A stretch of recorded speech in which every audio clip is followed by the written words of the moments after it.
आज मैं प्रधानमंत्री नहीं, पृथ्वी का एक घायल पुत्र बनकर बोल रहा हूं। ये धरती जो हमारी माँ थी, अब हमारे लालच की लाश बन चुकी है। दुनिया के वैज्ञानिक चेतावनी दे रहे हैं। पृथ्वी का औसत तापमान औद्योगिक युग से अब तक 1.5 डिग्री सेल्सियस बढ़ चुका है।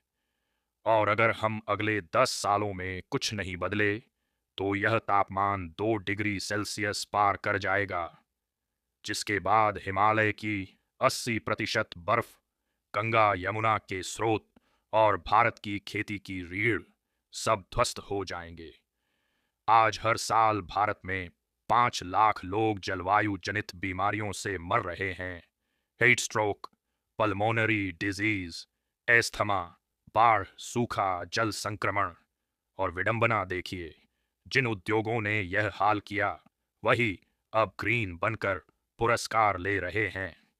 ये कोई प्राकृतिक आपदा नहीं, यह कॉरपोरेट और राजनीतिक गठबंधन की अपराध कथा है। तेल कंपनियां अब तक 100 ट्रिलियन डॉलर का मुनाफा कमा चुकी हैं और धरती का तापमान उसी पैसे से बढ़ा रही हैं।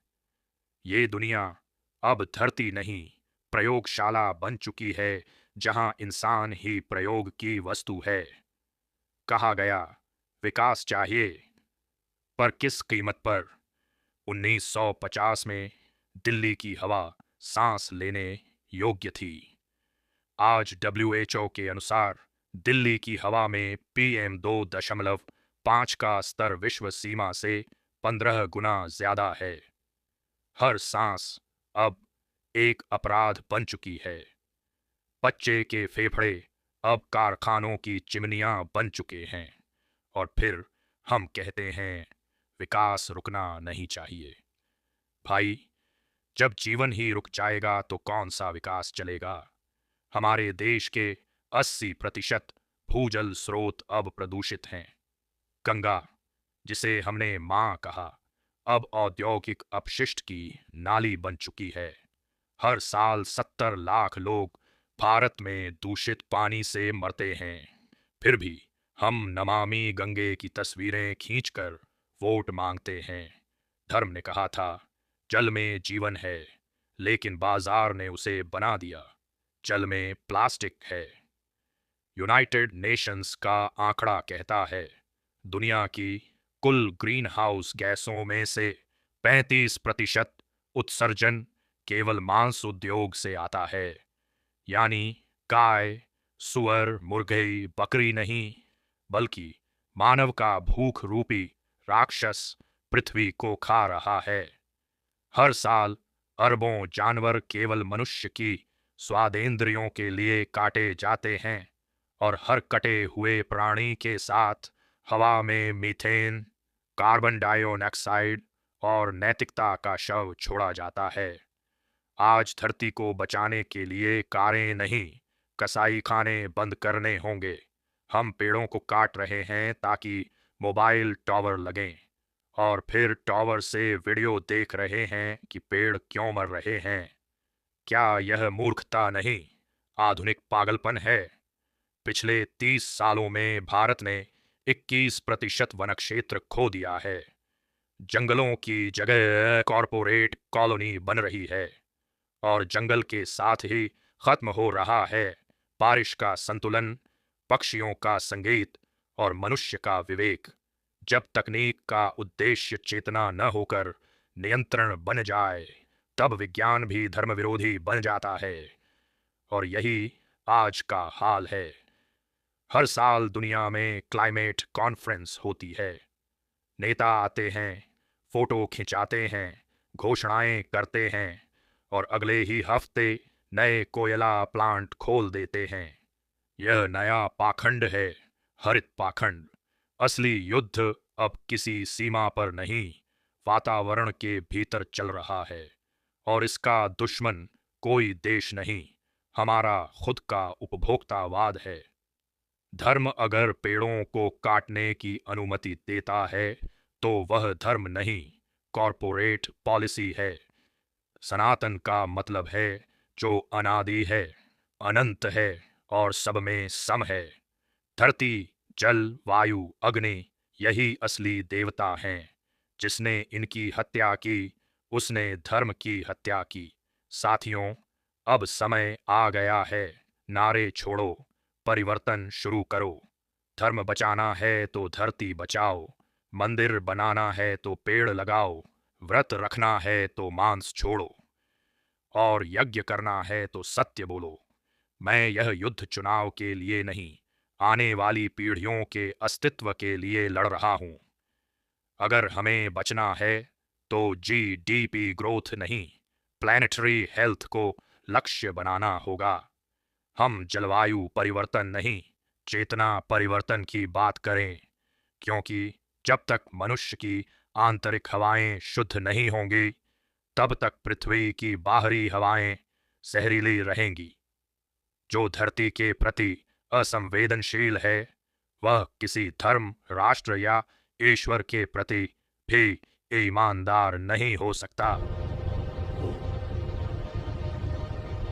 साथियों, कभी कभी मैं सोचता हूं, अगर इस देश की सत्ता किसी सच्चे चिंतक, किसी सच्चे साधक, किसी विवेकशील व्यक्ति के हाथ में होती, जैसे आचार्य प्रशांत, तो भारत आज दुनिया को यह दिखा देता कि आध्यात्मिकता और विज्ञान मिलकर कैसे पृथ्वी को बचा सकते हैं।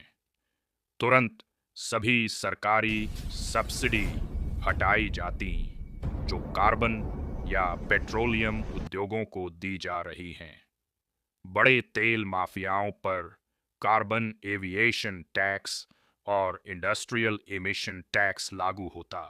हर उद्योग को यह बताना पड़ता कि वह कितनी पृथ्वी को नष्ट कर रहा है। हर गांव, हर छत पर सोलर पैनल, हर शहर में ग्रीन ट्रांसपोर्ट, हर स्कूल में पर्यावरण शिक्षा। भारत दुनिया का पहला जीरो कार्बन नेशन बनने की राह पर होता। सोनम वांगचुक, मेधा पाटकर और सैकड़ों सच्चे पर्यावरण योद्धा राष्ट्रीय सलाहकार परिषद में होते। कोई भी सरकार सत्य बोलने वाले नागरिक को देशद्रोही नहीं कहती। जेलों में साधु संत नहीं, बल्कि पाखंडी उद्योगपति और पर्यावरण अपराधी होते। बच्चों को जल, जंगल और जमीन का धर्म सिखाया जाता, न कि सिर्फ जॉब और पैकेज का पाठ। हर स्कूल में मेडिटेशन और एनवायरनमेंट लैब होते ताकि नई पीढ़ी प्रकृति के साथ चेतन जीवन जीना सीखे। शहर नहीं, गांव बनता विकास का केंद्र। किसान और कारीगर को सम्मान मिलता। हर निर्णय नीतिगत विवेक और सामूहिक चेतना से लिया जाता। कोई कारपोरेट दलाल देश की नीतियों पर हुकूमत नहीं करता। धर्म राजनीति का औजार नहीं, बल्कि आत्मा की जागरूकता का माध्यम बनता। जो साधु सत्ता के सामने झुकता उसे गुरु नहीं माना जाता। जो ईश्वर के नाम पर उद्योग चलाता उसकी संपत्ति जब्त कर गरीबों की सेवा में लगाई जाती। अगर आचार्य प्रशांत प्रधानमंत्री होते तो हर नीति की शुरुआत होती इस प्रश्न से, क्या यह पृथ्वी के लिए सही है? क्या यह सत्य के पक्ष में है? वे कहते, आर्थिक विकास वही है जो प्रकृति के साथ संतुलन में हो। जो विकास धरती को मार दे वो विकास नहीं, आत्महत्या है। उनके नेतृत्व में भारत दुनिया को यह सिखाता कि विकास और विनाश में अंतर है और विवेक ही सच्चा विज्ञान है। अगर हम आज भी नहीं जागे, अगर हमने अब भी कार्बन, तेल और झूठी प्रगति के नाम पर जीवन बेचा, तो अगली सदी भारत नहीं देखेगी। भारत के लोग सिर्फ उसकी यादें देखेंगे। इसलिए मैं कहता हूं, हमें आचार्य प्रशांत जैसे लोगों की बात सुननी ही होगी। उनका विज्ञान धर्म है, उनका धर्म विज्ञान है, और वही भारत को इस अंधकार से निकाल सकता है। सत्य को मत दबाओ, हवा को मत बेचो, नदी को मत बांटो, पर्वत को मत काटो, और सबसे जरूरी, आने वाली पीढ़ी को झूठ मत सिखाओ। अगर आचार्य प्रशांत प्रधानमंत्री होते तो भारत सबसे अमीर नहीं, सबसे जागरूक देश होता। आचार्य प्रशांत की दृष्टि से जलवायु का धर्म ही मानव का धर्म है।